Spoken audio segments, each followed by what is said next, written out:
Welcome back, everybody. G2 Esports up one game here over ROCCAT, and man, was it a real quick turnaround for them. Yeah, I mean, it looked so bad, but it ended so good. Yeah, so you can't complain, right, if you're G2, that's for sure. And let's dial in on who secured that player of the game, because there were some pretty strong individual performances, but at the end of the day, we got to give it over to Sven. This guy really went off 30 minutes into the game, and that Caitlyn looked like it was maybe 20 minutes in the future. Yeah, the cleanup, when you look at how it ended up for Sven, looked real solid. Overall, Caitlyn, he dominated the lane, kind of to be expected in the matchup he was in, and honestly just held an advantage throughout the entire game. But he was, I guess you could say he was like the one piece of G2 that was actually performing throughout the entire game very consistently, and then at the end of it, it's like Sven decides he's a madman, doesn't even need to stay alive to win the game for the rest of his team, and is like, hey, I'm going to get us a triple kill, and then I'm going to die and you're going to win the game. Hashtag worth, that's 1. That's 2, that's 3, and goodbye. It doesn't even matter, though, once they're already ahead. So this is still the G2 issue where they're like, oh, okay, cool, we're just going to go a little bit ham, and then they might pay for it with their lives. But at this point, you're knocking down towers, you've got supers in 2 lanes. So it really doesn't matter. But who can really punish them? Because so far, we haven't seen anyone do it. We thought ROCCAT would maybe present a big challenge for them. They did clearly in the early game, but that's not what we expected. We thought ROCCAT in the late would be the ones who would start to shine. But now they're on the back foot into game 2. It was weird. It was like the wrong ROCCAT showed up, right? Whereas it's like, hey, ROCCAT, they've done really well in the early game, and then unfortunately they can't fight. It was the same Airwax, though. Like, give the man fair. credit. He had a really fantastic performance, and he saved a lot of lives with his ultimate. And you could see why they are prioritizing this, even after some of the changes Kindred received on 6.11. And it's pretty nice to see him have a very consistent pick. I'm wondering if they maybe respect ban it now. Possibly. I mean, it's one of those picks where generally we've seen the adjustments that have been made. It's not top tier. It's like not like 100% pick ban now. We saw it fall through in Series 1 of the day. So you may just ban it away from him. But I think that's actually the cool thing about 6.11 and also the beginning of a split is you do have a lot more room now for respect bans, because it's true. It's not like you have to ban a whole lot of things because they're like completely overpowered at that point. So maybe we'll see an adaptation and a change to things. I think people just got a little bit of a spoiler of something that's happening. Well, let's talk about adaptation too, because G2 are opting to use their substitution up in the top lane. So Kikis, despite his performance on the Aurelia, is going to be out, and they're bringing Expect in. So what can we expect? Bad puns. I get one. Bad puns. I get one. You get one. Now we're done. I'm gonna try not to. It always slips in halfway through the game. God, now I've got to try and say this without using his name. It's such a commonly used word. So what we should assume is not a lot from what we know from Expect as a player, because the last time we really saw him in competitive was back in like LCK 2014. Yeah, when he was in the dark for a while. He was playing with Midas FIO or FIO. I can never remember exactly. I always said Fio, to be honest. Fio. If for everyone, however long ago you might have followed the Korean scene, it's obviously been a name that we haven't really uttered in some time. So it's been a while. And there was a reason that we didn't really utter that name for a while, because they didn't really do much. They basically didn't qualify for playoffs. They couldn't win any games at all. I mean, I wouldn't attribute that a lot to Expect as a player, and obviously that was 2 years ago now, so there's a long time since that. But the meta has significantly changed since realistically we saw him at the top tier of competitive play. That was all the way back when it was like Mundo Shavana style. He did then play in the LSPL, I believe, with I can't remember the team's name. It's the one with a lot of numbers. It's like 4-2-1. I've actually kind of, since I haven't been following the LPL in a while, I haven't even gone any further than that, so I'm not going to look too deep into the Chinese challenger scene either. I mean, this is one of those ones where you look at it and it's like, it's a player that we really haven't seen too much of in a public setting. They have, we've heard rumors of them scrimming with him and that sort of thing over the last week or so. No real results have been discussed that we know of. So it's one of those situations where we're in the dark fairly, to a fair degree for a player, which is somewhat rare, but a lot of the pickups have been, and specifically in this game, have been from outside of like LCK as a specific league, because we've got players here from Challenger's career. We've now got players that have played in LCK formerly, then LSPL. So it's kind of difficult to read exactly what to expect from a lot of these substitutions. Hey. Oh, sorry. I didn't mean to do that one. I really didn't. Okay, well, I'll give it to you anyways. But This also presents an extra layer of complexity for ROCCAT to try and digest, right? They just, I don't want to say got schooled by Kikis, but he definitely had some shining moments. And now the substitution comes in, and they have no idea how they are going to deal with or what they are going to see. See how I avoided it there?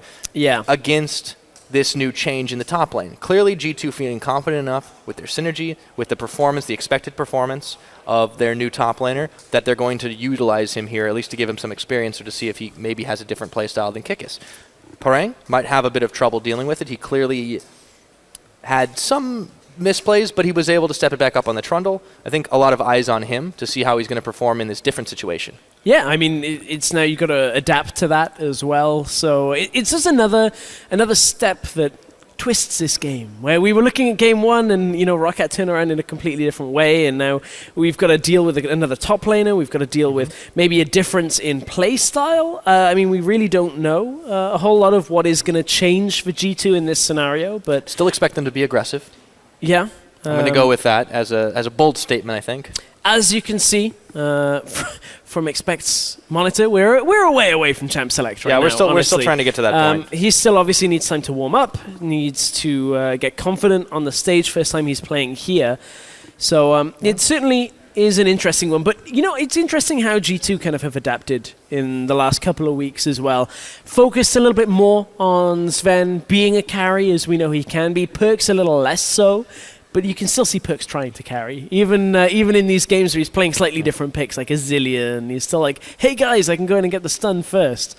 And then get caught out and kind of the fight's ROCCAT. That's why it's okay, Azilian, because then he can just chrono shift himself, right? Yeah, but in that composition, it's like he wants to have it available for Caitlyn at all times just in case well, that's they clearly get what to Sven it, thought in that last fight, right? Yeah, but exactly. I mean, so there are definitely still a few kinks to work out, obviously. But overall, this has been a team that is acted and looked like a well-oiled machine. 5 wins in a row here on 2.5 series so far. If they can pick up another one, remain undefeated, it kind of sends a statement to the rest of the EULCS. Come at us. We're ready for you. Obviously, they've not had necessarily the toughest opponents, and we've only had about a week and a half in.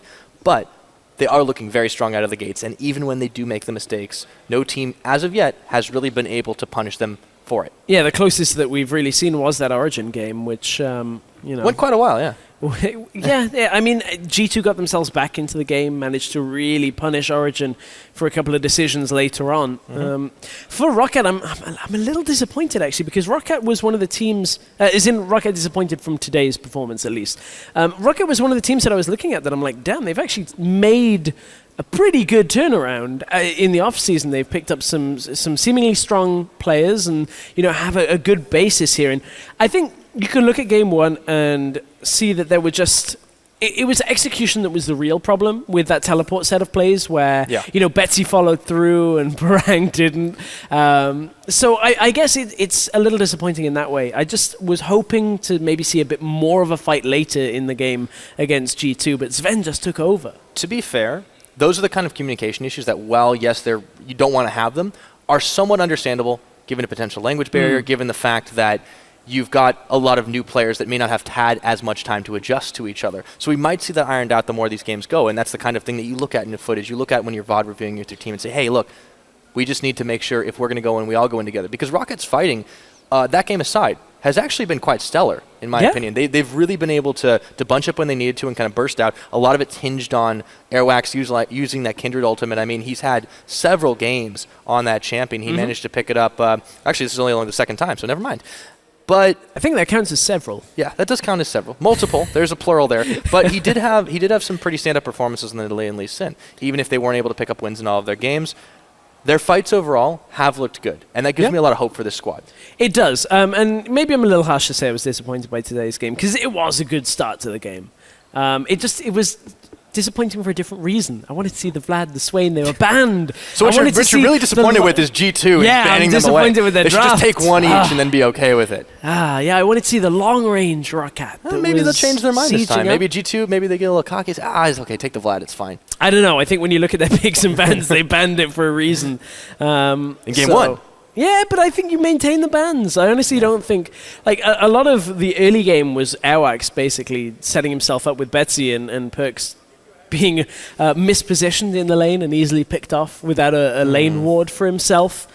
So I feel like there's enough confidence from G2 to not really change up the bans. They could. I think that would probably be a mistake Maybe if add they the let Kindred Vlad in. or Swain through. They may not ban Vlad and first pick it for themselves if Perks wants it. Yeah. And ban the Kindred instead. That may actually be an adaptation that we see. Could possibly be the case. Well, we're about to find out as we load up into picks and bans for Game 2. Great timing, by the way, Strauss.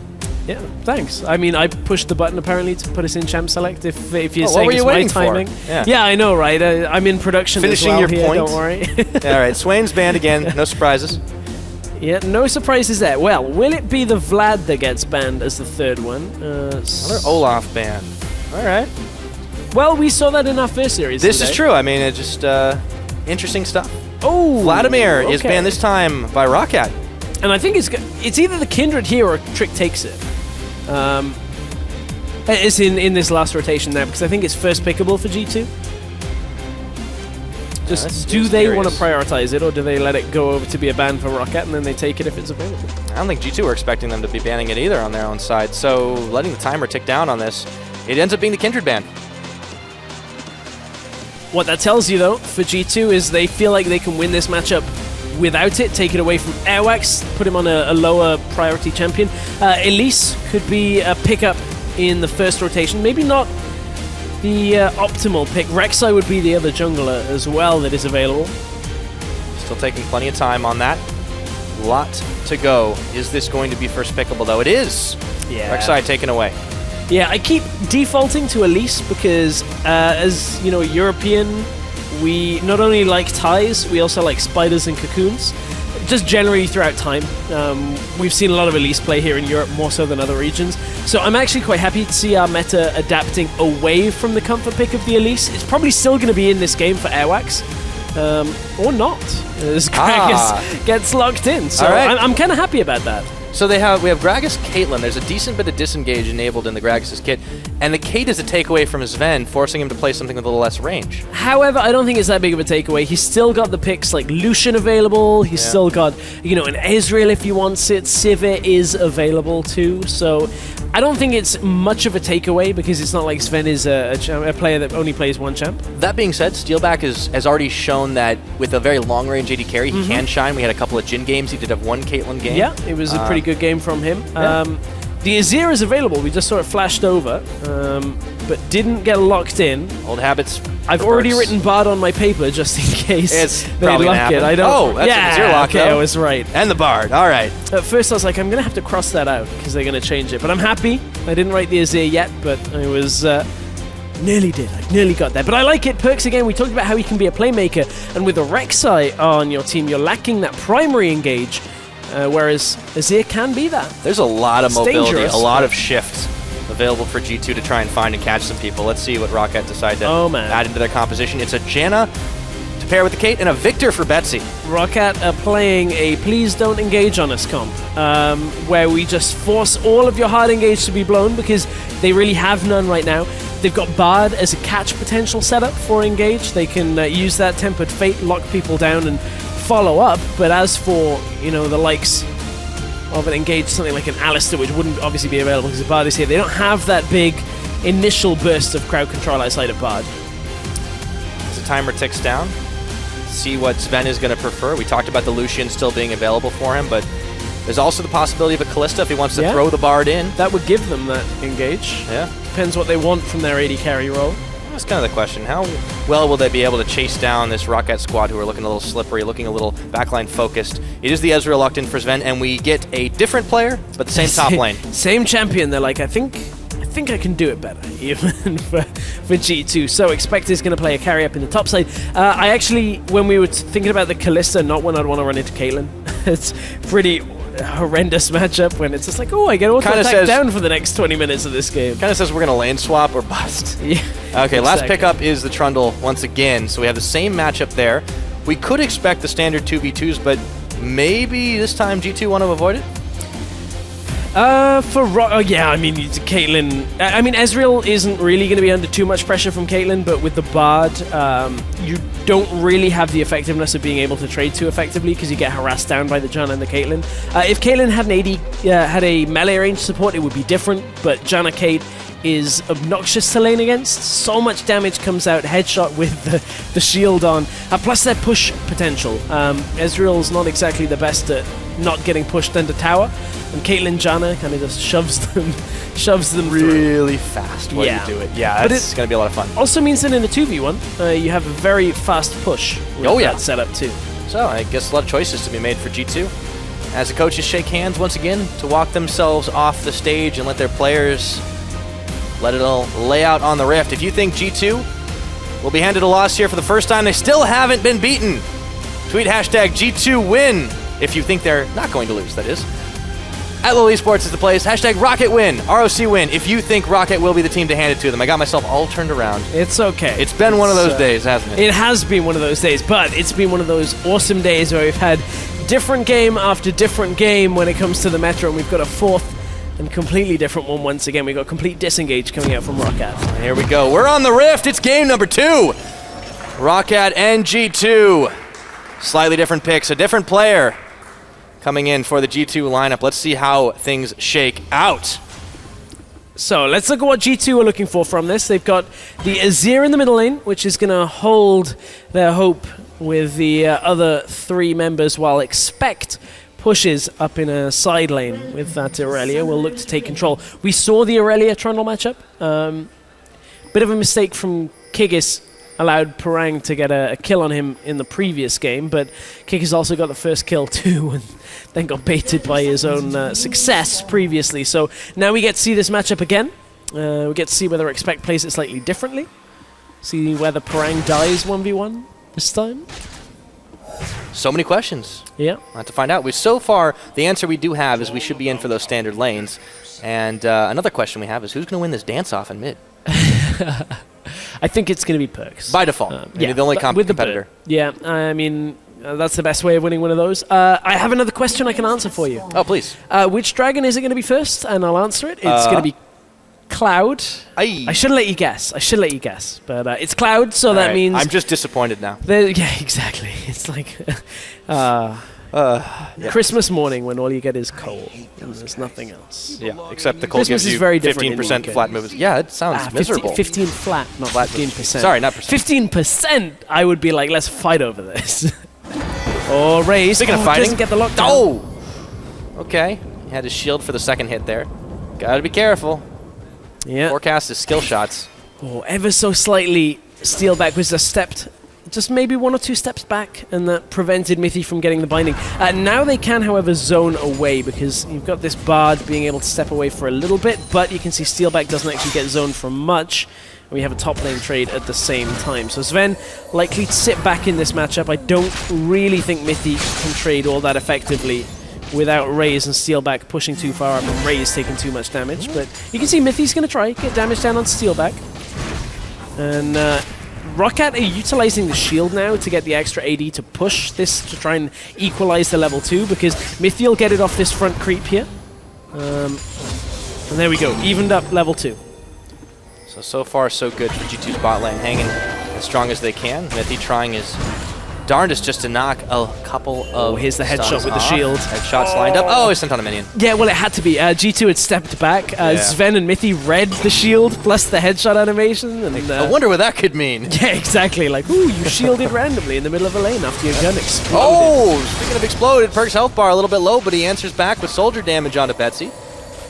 Oh, man. Honestly, we have to look at every single lane, because we might just see some random kills. Well, there's a lot of intricacy in a lot of these lanes as well. So the same happens with topside. A lot about like trading into the minion wave. Expect doesn't want to do that. Same with Parang. Haven't hit level anywhere near level 6 yet as well, so maybe we'll see that stray kill happen. You can see Expect trades in. Doesn't auto Parang though, so all of those minions don't aggro onto him. Yeah, again, it's a pretty big wave. You don't want to really push against. I mean, it comes down to like you're playing separate games in every lane for a while, and really we have to wait till the junglers get involved, right? Who's going to be a little bit quicker to do it? Well, we talked about Gragas maybe not being the fastest to get involved. Maybe Trick makes that difference. He's actually in the bottom side right now with the double buffs on level 4. See if they can bait it out. I feel like this is more about a counter than actually looking for the gank here, because Trick doesn't spot any jungle, will be spotted on the crab. Trick, unfortunately, and somewhat fortunately for ROCCAT side, was in the tunneled vision, so didn't actually have vision of the crab until it was too late and it already showed on it. So they got good vision on where he was. That allows Airwax now to push into the top side. He's looking for the wolves to try and get that spirit. Parang, top lane. Grab the cone. Okay, does its job. Stops him from going any further there. But Parang a little bit more damage dealt than he was able to give back on that. Airwax will be able to take away this Gromp.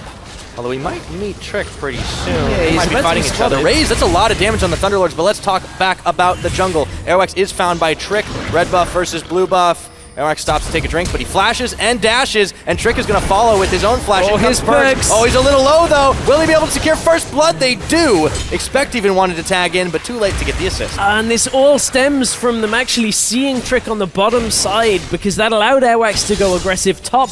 The problem there is Parang went aggressive too.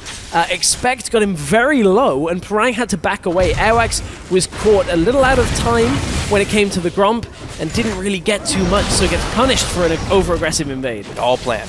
Mithy. All planned. Raze. I'm going to just step into the crab, and they'll see me, and then we'll bait Airwax in. I don't quite think that's what's going to happen. At the pro level, you got to think that far ahead. That's some next level mind games if that actually happened. I don't think so. I think it was just they capitalized on Airwax overstaying top side without his top lane. Staying. Ooh, nice little ball. Yeah. That was a good stop on the traffic cone for Parang. A little bit of focus on him now in that top side. Big CS differential between him and the Aurelia. Mithy going real far forward. The shield comes out a little bit late. Now Airwax taking advantage of the missing Trick to go and take a little bit of jungle away. Well, he got punished for this once. Trick, however, can't punish him this time. You can see, though, look how far Perks has pushed up. If Airwax had been level 6 here, this would have been a gank potential. Problem is, Betsy out of mana, slightly chunked on health as well. Perks utilized his exhaust in the last trade, so only has his flash available. But Airwax doesn't really have the tools available to do anything. Bottom lane, though, doesn't have flash body slam, but Mithy is going to do the old switcheroo. Oh, boy. Okay, quick one, and they turn their attention over to Mithy. Not his enough TP trade from damage. behind, though. Airwax. He's going a little leisurely, but he goes right into danger zone. Raze a little low. Expect is going to flash forward to finish the job. Airwax will be able to dash away, but Trick is going to follow him. They turn and get damage enough to kill Expect on the backside, but Airwax, this is all sorts of sloppy. I mean, it's all sorts of sloppy. He's just trying to desperately get away from anything. No! Perks gets it at this point. Oh, Airwax is playing ring around the rosy around the whole bottom side. Nearly got himself out. But that was weird. Parang got a kill in the middle of that, by the way, in the bot lane. Yeah. Real strange fight with Airwax. Oh, Perks wants to go in. Gets Emperor's Betsy. Divide. He's got Betsy right under tower range right now, but there is the Chaos Storm, and Perks is not able to walk away from it as safely as he would have liked. Makes him think twice about taking that one, and a ghost on to Betsy. Trick hunting for him, but will not be able to find. Betsy still has his flash available, and he's going to play this riskily. He did, however, see the Rek'Sai on that pink ward and go back down. So this was the bottom lane engage. Airwax, no ultimate, no flash available to flash body slam, so Sven preemptively uses his flash to get himself away. From this point, Airwax is pretty much dead, so decides to just go, hey, I'm just going to go out. He didn't know Trick was there, but I think he was just kind of inferring that. This was Parang picking up the kill on Expect this early on. Had hit that level 6 off the kill. And then this is Airwax just falling. I think this is actually probably worse than Airwax just dying to Trick, because you just gave the Azir a second kill. That's a second kill now onto Airwax from Perks. Yeah, pretty much. It's been a little bit weird the last couple of minutes. G2, though, they're the ones with the gold advantage, just 1,000 ahead at the 8-minute mark, as Perks will pick up his blue buff.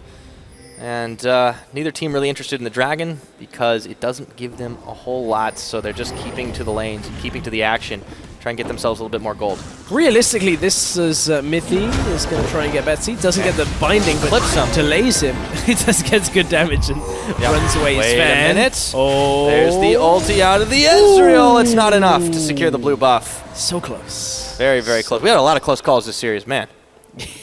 Getting a little too hyped, maybe. On them, There's no such thing as too much hype, Stress. From my side, maybe. You're allowed. Yeah. Hey, we can trade. Look at me. We don't want to trade. I'm the color caster now. No, we don't want to trade. I don't know who that's worse for, but we don't want to trade. I think in the end it's worse for the viewers if that happens. Everybody loses if I start color casting. It's bad. All right, Trick is up on the top side. Mithy's actually going to get knocked into the team. He's going to take a quick magical journey, though. He's fine. Good trade there, but up in the top side, trades for Parang and Trick gets the worst of it, but he's able to tunnel away to freedom. Yeah, Expect didn't come across for that, so nobody really from G2 committing to anything. Mythy got away with his life. Now ROCCAT trying to get something done bottom lane still. No ultimate. Has flash to body slam flash, but you're against an Ezreal and a Bard, so fairly difficult to lock down. Here comes the trap placement from Steelback.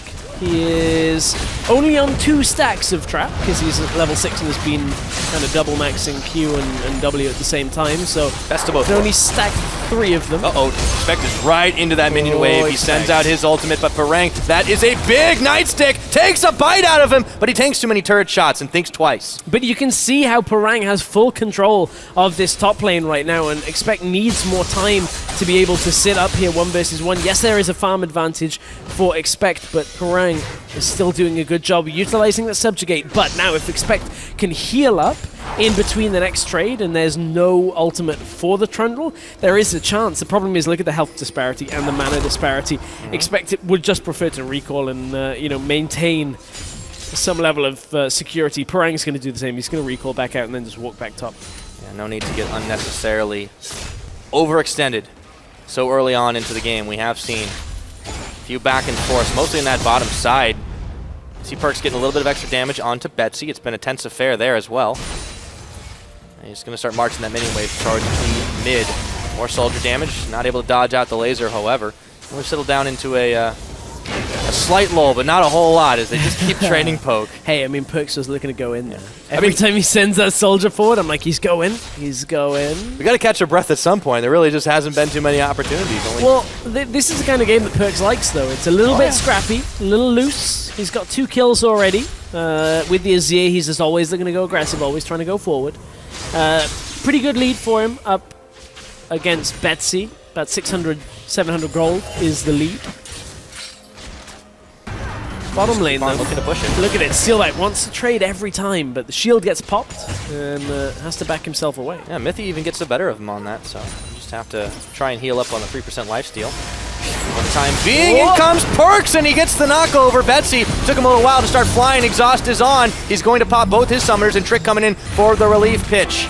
Not going to be enough to get the damage that they needed to finish Betsy. They both will just have to limp home and lick their wounds. Wax just got spotted on the bottom side, though. Mythy and Sven might be in trouble. Ultimate is available.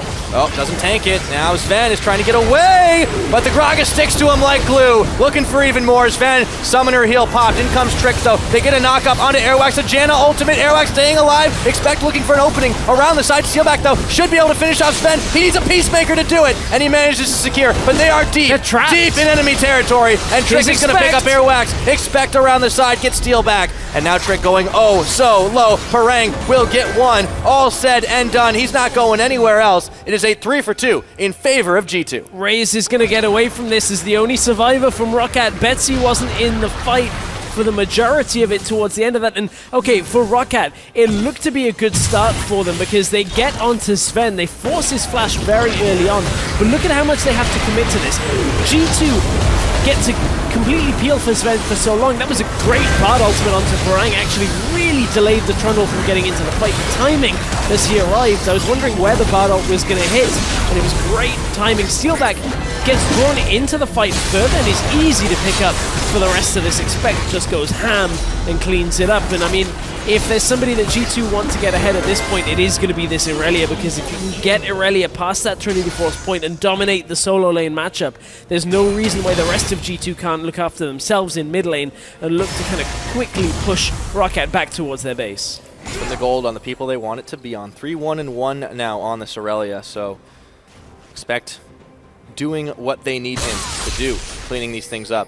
ROCCAT just really going a little bit deep on that one, and I'm even surprised Raze made it out. He just kind of turned around. All right, I'm out of here. Well, we're not surviving this. The reason he got out is because he was a low priority target in comparison to the rest of the lineup.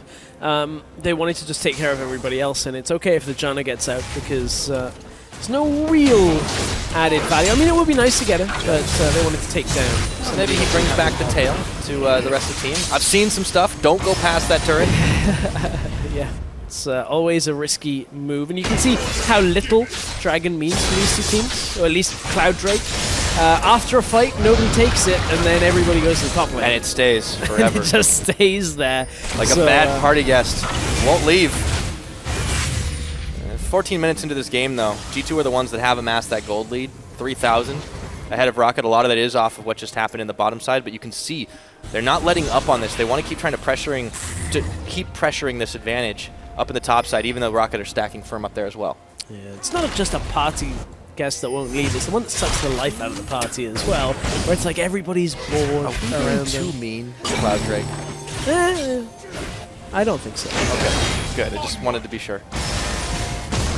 Perks is taking a little bit of return damage. Still trying to find more onto Betsy. The blue buffs enabling them to just continue to spam it up constantly. But for all the pizzazz we've talked about in those mid lanes, it's really been a lot about getting into the side lanes and making things happen. It has been, which is more difficult on a Nazir normally. But Victor is running Ghost, so He's got to back up. no Got TP. Lords. So Yeah, no TP on either of the mid laners, so we're back to a little bit more of, like, as you said, scrappy game, the more loose and fast game, but still back getting a little bit of damage onto Trick, still tanking up quite a bit through that center hole. yep, Tank jungle, carry tops, we're in a new meta. I like it. I like it, Pyro. We're gonna end up with Zac coming out of the jungle. Some regions already playing. I Except for, believe NA played it. Goms will pick it up anyways and Yeah, fight that's with true. Spirit over it. That is Different very team, though. We're not talking about Fnatic right now. Sven's still going to be just kind of trading farm quite a lot back and forth. And, you know, looking at the late game damage potential of this team, you've got the Azir, you've got the Ezreal, you've got Aurelia, who's, as you said, trying to start to take over. But Mithy is a little low. Careful. Well, there's the trap damage Yeah. that comes out. Don't step on those. Especially with the Janna, you know, shield on with the headshot. You just, so deadly. Yeah, Caitlyn is, I think, a champion that doesn't look like she does a lot when she's not getting those headshots, but when she really has it all lined up with the extra damage and the extra range, it just hurts. And now Perks finds out that Gragas body slam also kind of hurts. Yeah, it kind of hurts. And as you said with Caitlyn, that's the interesting thing about the Trap Max build is it actually accounts for a lot of her, you know, difficulties in the middle lane, in the mid part of the game, if you'll excuse me. Accounts for a lot of that dip in damage that we were so accustomed to with Caitlyn or Betsy again. Yeah, Betsy, he's knocked up and he's exhausted. Nowhere to go. Tries to flash it out, but can't. Perks secures him on a soldier hit. Perks, if at first you don't quite succeed, try again. That's a third time we've really seen that style of play onto Betsy there. Perks just kind of taunting Does it Airwax with a little. style, Yeah. too. That's the point where, you know, if there was masteries on Tournament Realm, he would be spamming it.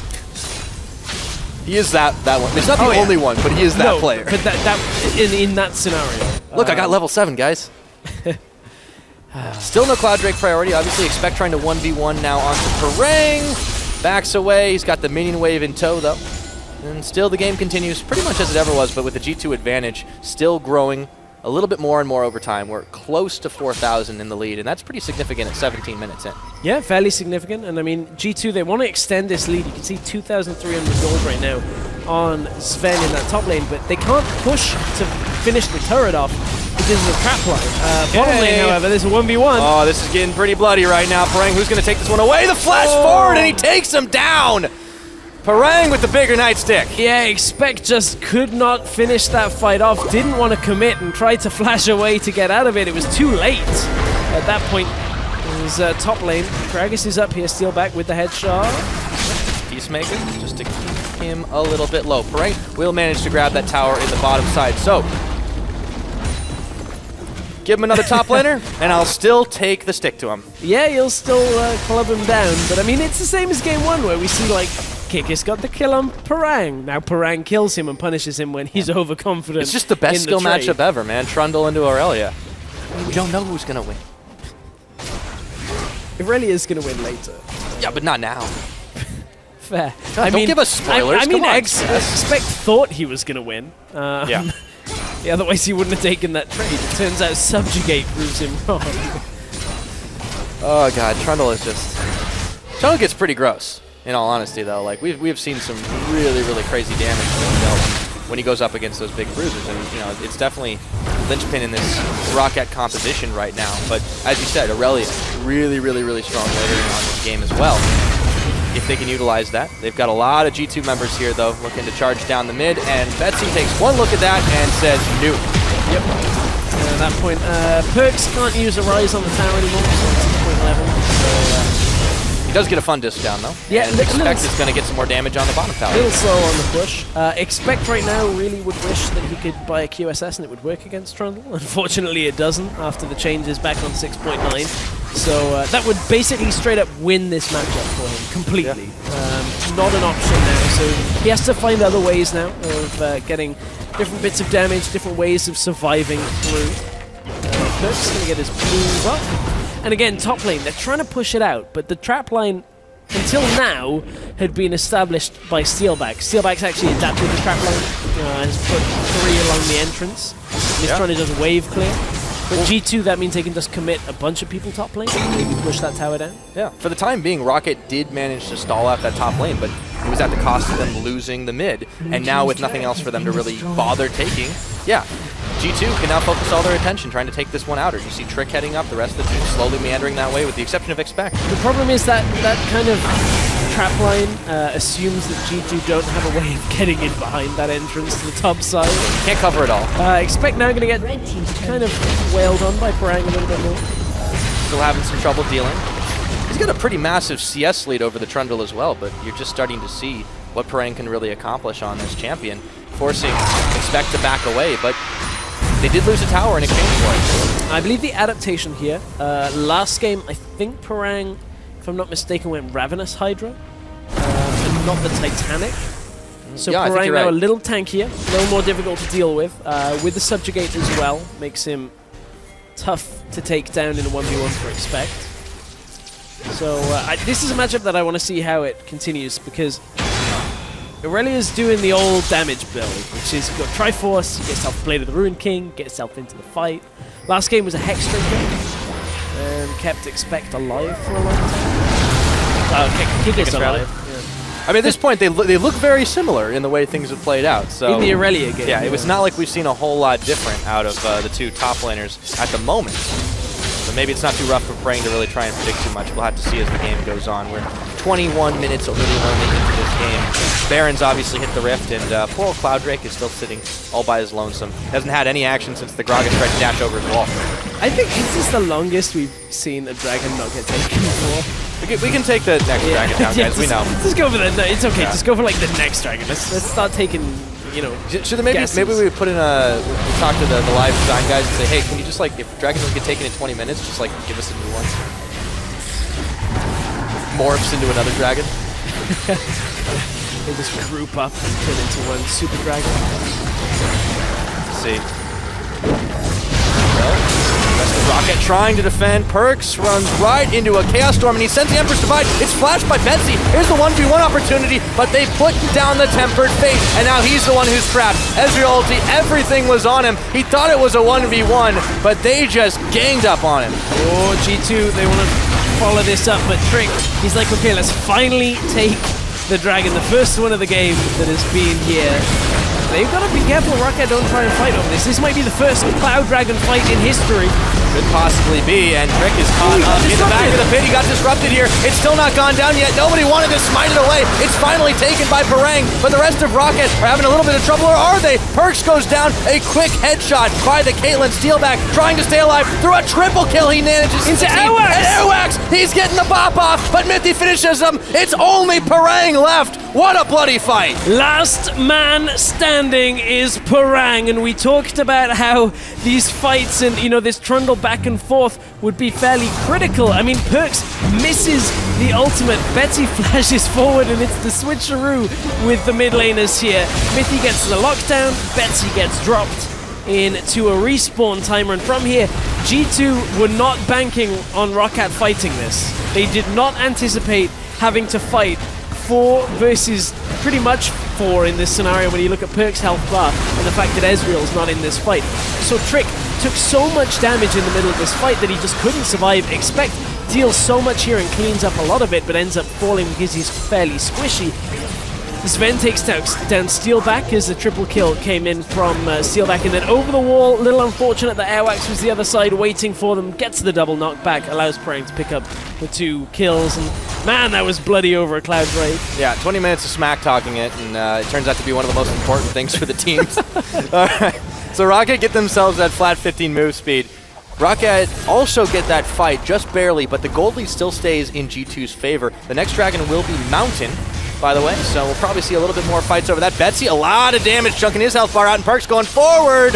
Got to be careful, he's under the Fundus, sends out Divide once again, but the Chaos Storm is on.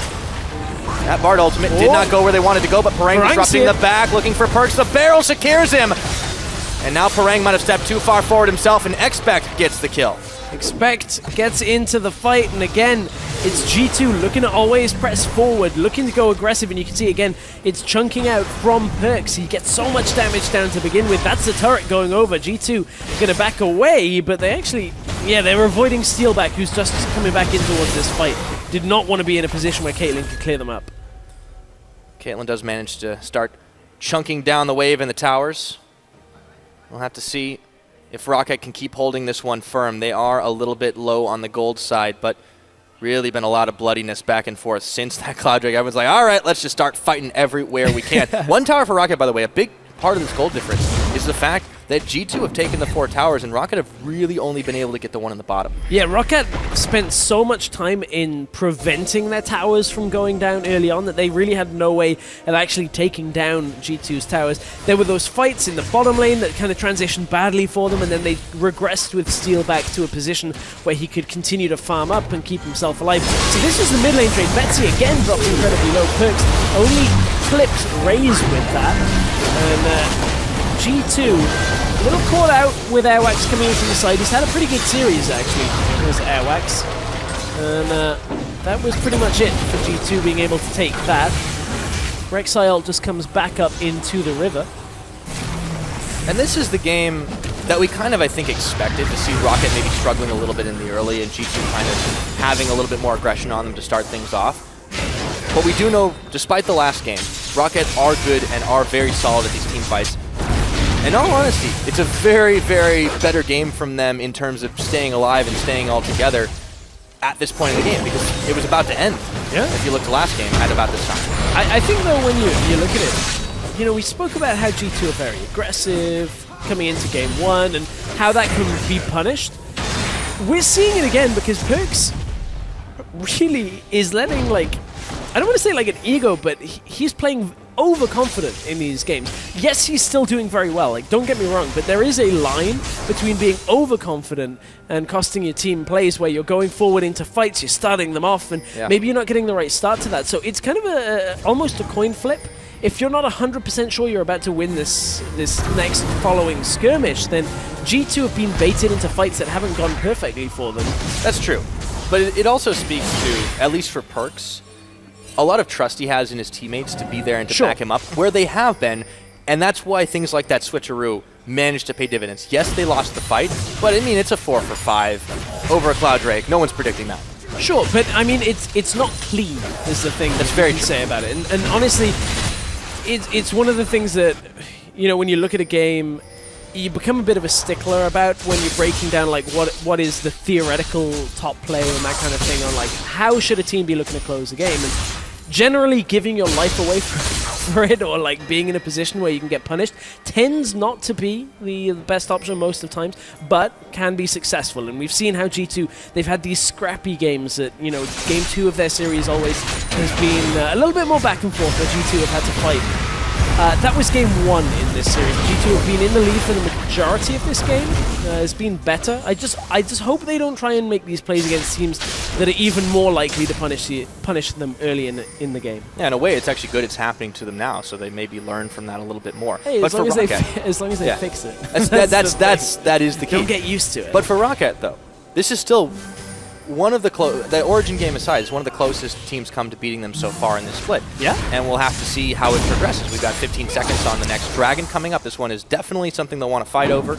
Baron is now a pretty decent option at 28 minutes when teams have enough damage to start taking out. Maybe not ROCCAT, and still waiting on the Caitlyn. The thing is, when you look at it, with saying that is almost like saying that this game's done, which of course it's not, because ROCCAT are in a situation where they have good disengage, they have a Caitlyn that if they can keep Steelback alive, he can clean up the fight very effectively as we're getting past that 3-item mark. You can see 3 items on Caitlyn, opting for the attack speed rather than the flat damage. Sometimes you see Bloodthirster come out as a 3rd item. on Caitlyn. Probably will follow this up with a Bloodthirster. Not a or lot maybe of some tanks. Armor Pen. I mean, some, but not really a need for as much of it as fast. And that's what I was going to say, is like there's a Frozen Heart on Irelia, which is a little annoying to deal with for Caitlyn. Randuin's on the rec side, that's about it. You have a Subjugate, which will shred a lot of that off anyway. So, you know, there's now options for Steelback to go a few different routes if he wants to be able to basically pop Sven or Perks when he hits them, or deal with the tanks. Just up to Steelback as a player now as to what he thinks the team needs. Right, so G2 able to secure themselves the Mountain Drake. Not really contested here, but Yeah, now top. going towards the bottom side. Flashing away and avoiding the big barrel, knocking them right back into the team. For now, ROCCAT have defended, but G2 are hotly trying to push it in. Trick taking up the ace in the hole. Janna Shield on, Ezreal ult flying. No minion waves for anybody. Yeah, it's Janna Shield plus Victor Laser on into the wave. Means the turret doesn't take the damage, and the minions don't survive long enough for the rest of G2 to push up. So they're going to struggle in this scenario. Also with the Caitlyn traps, they may not be perfectly placed right now, but Steelback will adjust that.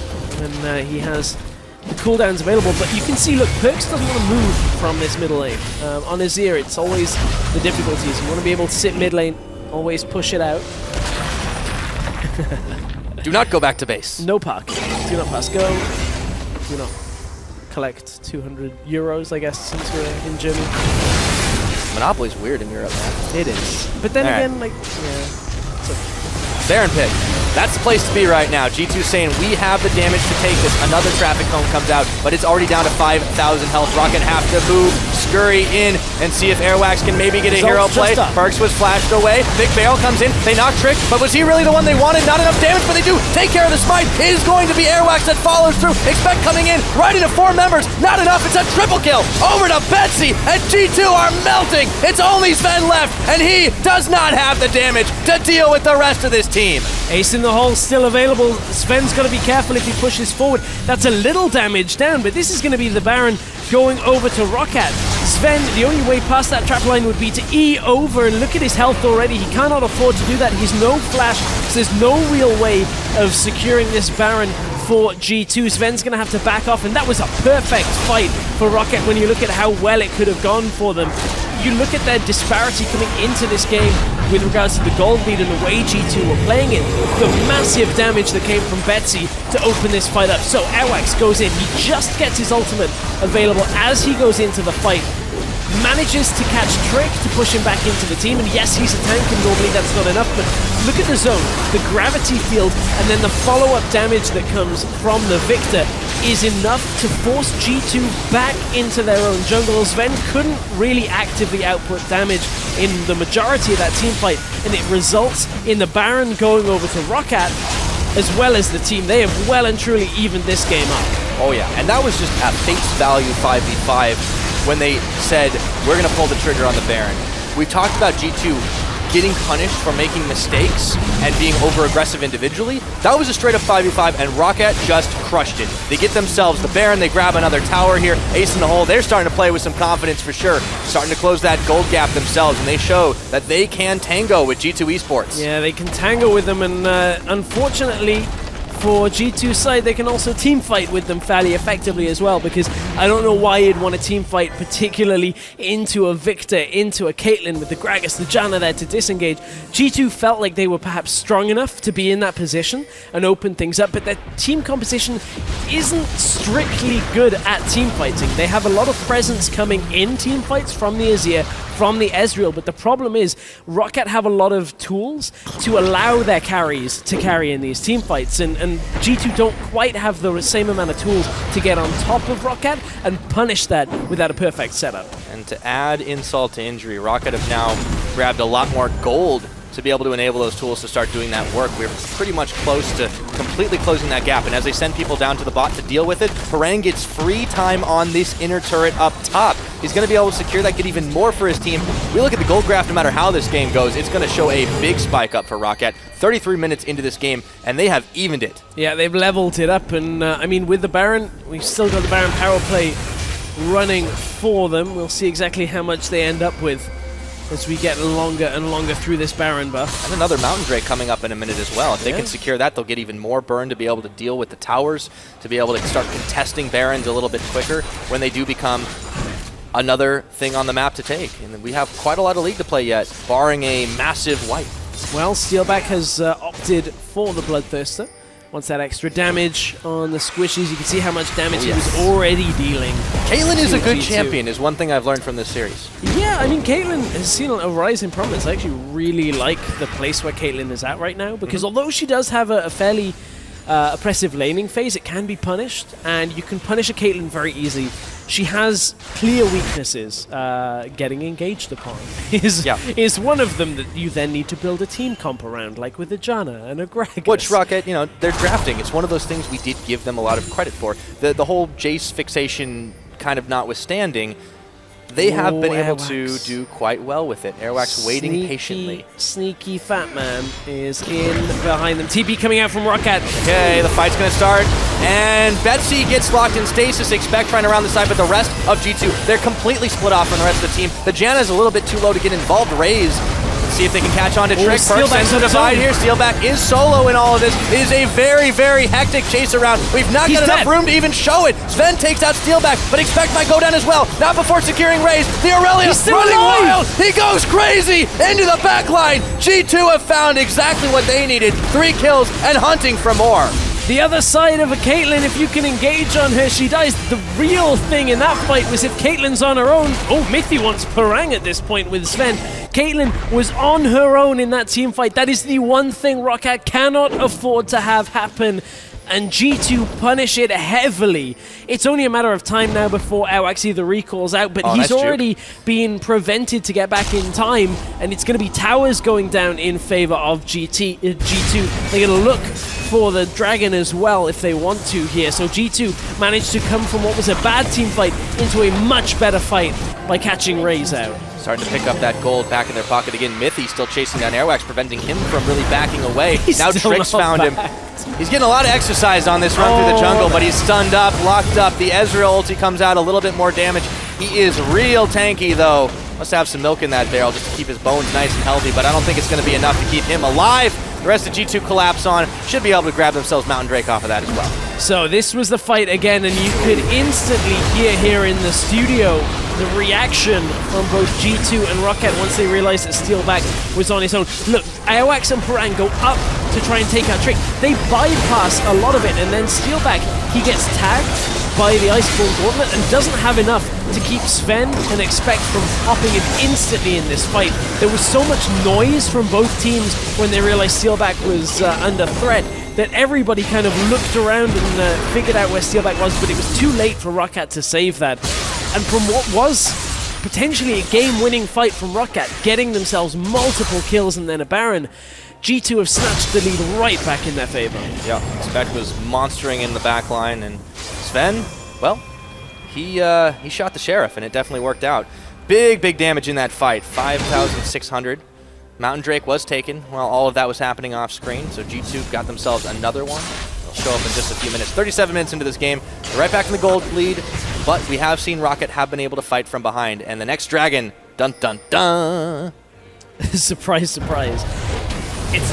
We're past 35 minutes. Yeah. Trying not to be sarcastic on this one. It's all good. To be honest, I hadn't looked at the time, so it was good to remind me. You can't really look at the clock in a game like this, and the whole series has really been a whole lot of action back and forth, and it's just the way G2 and ROCCAT like to play it out. I love these scrappy games. Yeah, they're good, fun games. Scrappy, not always perfect. That's for not sure. always clean. Okay, Perks. Well, that's the mistakes. There's the damage that comes from Caitlyn, and that's Perks playing on the front foot a lot. Which, you know, we commend players for playing on the front foot as well. It's just a funny thing. Like, depends on what your champion is. He's a front foot AD carry, always going forward aggressively, which, you know, we say from time to time. Isn't always a good thing, is the moral of that story. I don't know who says that. Specifically the word. I am naming no names. Okay, good. I said it earlier. No one said it. Okay, good. It's absolutely true. But still, jury's out on how he will play along in the European LCS. Back into this game, 2 Mountain Drakes. That's going to give G2 quite a lot of power to take out this Baron, as well as starting to shred down towers. Big wave up in the top side, pushing against ROCCAT. Expect trying to build one in the bottom. And the good old Baron dance will start to commence pretty soon. We talked about a tango, it's more of a salsa. There's a small window for Expect where he has TP advantage. It's about 20 to 30 seconds right now, and you can see but that forces Parang to be with the team. And now G2 are just going to rush this down. They've got it. ROCCAT, he should have just gone in for the steal at this point, denied with the Emperor's Divide, and now they get two locked up. Steal back in Parang. Flashing back, though, was expecting the teleport, turning around, expect is coming back in. Excuse me, he wasn't involved in the fight just yet, but now he is. But he gets his GA popped. ROCCAT does not go down. Parang a little bit low here, and expect right on the trap as he comes back up. They managed to get one for none. They'll lose the Baron. Just gets popped. So G2 managed to pick up the Baron from that, but they didn't want the rest of the fight, as it turned out. Expect pops during that fight. And, I mean, there was a moment where Perks wanted to go in. He was thinking about it, saw steal and he's back. The one who flashed away. He is the one that flashed away. It looked like a weird interaction on our program screen the first time that we looked at it, but I went and checked on my monitor, and it was he flashed back away from Steelback as he tried to go in aggressive while the bad ult was on. That's the I regret this decision flash. Yeah, that was. At least Perks is learning. The problem is the custom is flashing now, G2. I like though that they were able to back away from the majority of that fight and not lose too much, although losing Expect now kind of reduces a lot of what they wanted to do with their solo lane, their side lane at least. But G2 though... They gave up a lot of pressure to try and secure that Baron. They still are in a decent situation. We're in the late game, and as we said in the early series when we got this late, it's not about the gold right now. It's about the flow and kind of the positioning on the map. It's where ROCCAT have been shining. This is the latest they've been allowed to get in the series by a good 10 minutes, of course. Last game being completely in the past. We'll have to see how they're able to fight. Ezreal tagging the minion wave clears a lot of that away for G2 up in the top side. But most of ROCCAT are actually hanging out in the mid lane right now, trying to prevent the siege up. And this could be a bit of a mistake from G2 here. They put Rek'Sai top. They obviously had the ultimate to get her back towards the rest of the team, but Expect does not have teleport. There was a moment there where ROCCAT may have been able to look for an engage. Didn't really look to pull the trigger on it. Couldn't get themselves into the mix. And we'll have to concede a little bit of room there. But we're reaching full item builds on people. Oh, Perks! Talk about items a little bit later. Perks has got nowhere to go! And he's taken out by the rest of the team. Now this gives ROCCAT a fighting chance. Sven, ace in the hole, trying to kite away from Airwax. Not enough damage to finish him off just yet. It was a near miss, though. He'll have to get out of there for now. It's going to be a 4v4. 1 minute left on Elder Dragon availability. What a tense moment in this mid lane. Steelback just could not quite get close enough to get the damage down onto Sven as he was trying to kite back, and means that he didn't get punished. But it was Perks again playing forward in the fight. Gets completely caught out by Airwax coming over the wall. Trick's gone in. We're not done with this just yet. Expect trying to tank up the back line and force all the damage. Parang taking a little bit back on himself. And they are on the front foot now. Raze, ROCCAT, they're trying to push it all forward, but they got stunned up for just a second. G2 just trying to kite it all out, but in comes Airwax again. He's slowed down for just a minute, but they've caught Sven. He's over the wall, but his health bar is almost gone. Gonna have to burn his flash. Expect is down, and they're able to knock out Trick as well, keeping healthy with the Janna Monsoon. ROCCAT with a massive power play now, and it's 15 seconds until Elder. They couldn't quite lock down Sven for the entire thing, so Steelback actually flashed over the wall. Ace in the hole comes out. Can they get the final damage on him? Looking for it, Barrow. He can't pop it.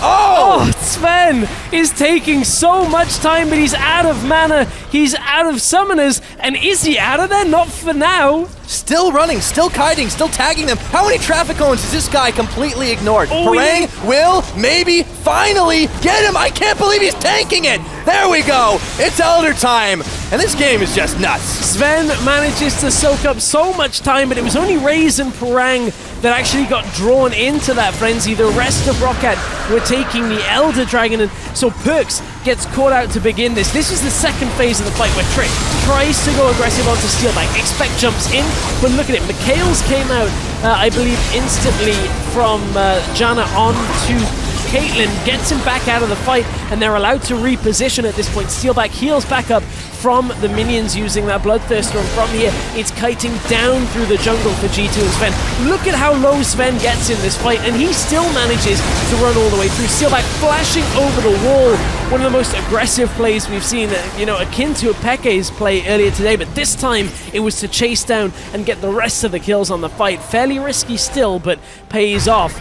Steelback and the rest of ROCCAT turned to The Elder Dragon was the Bard ult that What a prevents, clutch Tempered Fate to buy so much time. the Q pop. Wasn't at his desk. Couldn't hit accept. This game, these fights just keep showing that it is really anyone's to take. 44 minutes in, with the Baron behind ROCCAT, we're able to win that fight off good positioning, good cohesion. Still 2,000 gold is the difference, but that just does not matter when you're full stack. They've got the Elder Drake for a few more minutes, and they secure themselves another turret. It's 5-5 now. They've still got Terang sitting on the side lane, just trying to force the wave and force the attention of Expect. And you can see the knock-on effect of leaving a Cloud Drake up for 22 minutes of a game is that Elder Dragon. Yeah, we're going to amplify the 15 flat movement speed by a further 50%. 50%, yeah. Oh yeah, 22.5 movement speed. That's almost boots one, by the way. But the key thing about that is actually that they get the burn. It's the burn. It's the added damage that actually helps. Well, they also have this still a massive benefit. minion wave to be able to start pushing things down, so they actually get themselves a tower lead now. But still, this game is on such a knife's edge. A big fight. With the death timers the way they are right now, if you get a wipe for losing 1 or 2 members, it can be all over. Yeah, it's the tentative point of the game where we're never sure which team. It's all on the execution on the start of these team fights. Got to ward the flanks, stop any kind of easy engage, and again, ROCCAT have recognized that they just need to keep Steelback safe for these fights. Yeah, Betsy has damage. ROCCAT have done this so well, though. Ultimately, if Betsy dies halfway through the fight, it's actually okay as long as Steelback survives. Yeah. Because Steelback will clean up after the damage is done from Betsy. Whereas if Perks dies early on, Sven, yes, he has damage, but it's kind of not enough on his own if Steelback's still there. Yeah, the Caitlyn takeaway is definitely proving to be a really, really valuable thing. It just suits Steelback's style and the way this team are able to craft compositions with their style, with just saying, hey, we just need to make sure our AD carry is way, way, way in the back line. And obviously that's kind of a duh thing, but they're the ones who are executing that pretty much every time. And that's how they win these fights. Rexael comes out. Trundle dropped back in the lane, not to show his positioning, but there's a lot of wards behind. Oh, they caught Steelback! They did, but they're right in the front of it, buying time. Perks actually has to go golden himself now, and they're going to surround him. Emperor's Divide to push everyone back, but look at how low they are. Teleport will get canceled in the end. But ROCCAT can turn. Look how low they got Perks. Expect cancelled his teleport, and that is going to give ROCCAT the position now. They don't have the Bard ultimate to start this off. ROCCAT have got the trap line set up. Trick is going to have to look to steal. This is the only thing really that can prevent ROCCAT from actually taking this Baron is a steal. Trick's not going to go in. He's not even going to commit. Baron is taken for free after that's all done, or rather, they well earned it. ROCCAT with the power move. 47 minutes into this one, they managed to secure themselves an uncontested Baron after chunking out G2 Esports. What can they get with it? And again, it was the beginning of the fight looked so good, but Perks trying to go into follow-up from the Bard ultimate meant that he had to flash back out. It was the same scenario as in the topside jungle where he gets baited in by the good Tempered Fate onto Steelback, but with no other follow-up. There was no real way of locking the Caitlyn down, and ROCCAT are looking to siege now with their long range. Once the traps come out down onto the inhibitor floor, it's going to be difficult for G2 to defend without a mistake coming from ROCCAT. A lot of damage being dealt by Steelback. The traps start getting snapped. Damage being dealt on this turret. G2 scrambling to try and defend. Let's see if they can hold the line here. The answer is gonna be no. Down goes the turret. G2 in full retreat back, and that inhibitor will not last long. The base is cracked. It is G2 that are on the back foot here. But Sven, that's a lot of damage. You can't step up on that one.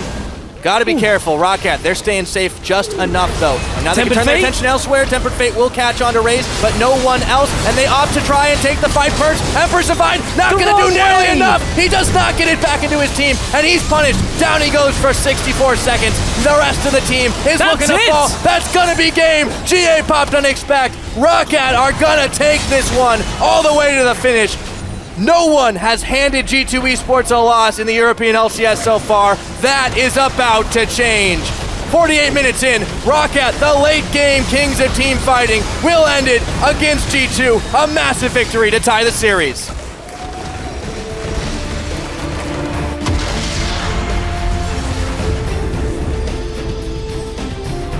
We spoke about it coming into this series. It was going to be the make or break for G2. Could they shrug off their team fighting issues in the late game against a team that everybody was talking about how they team fight, and it just shows you in the late game, back to back to back team fights go over to ROCCAT. It was looking rough from the early game for ROCCAT. They got 5K behind at one point. It really, I mean, they held out though. And from behind, what a magnificent performance to put them into this late game situation where they could triumph. There was just a moment where it seemed to click for ROCCAT about, okay, now we actually have to protect Steelback, and it was the one fight that he got, isolated, left on his own, and Expect jumps onto him, takes him out. From there, it was more ROCCAT just to actually recognize what they needed to do in that situation to keep him alive. They play around it. And suddenly, Perks continues to get baited into fights that his team cannot follow him into, and he either gets chunked out or killed. And ROCCAT have got the numbers advantage from there. They have the extra damage from the Caitlyn, and that pretty much spells the doom for G2 in the late game team fights. Oh yeah, and a lot of those Perks kind of ended up baiting himself, trying to take the fights altogether. But I mean, this is understanding the psychological aspect of the game. ROCCAT knowing that this guy is going to want to jump in on every single fight, and we can craft a content, not only protect our Caitlyn, but to be able to punish him when he steps too far forward. The Perks, I should say. And without him, there just wasn't enough damage on G2's side, not enough collapse.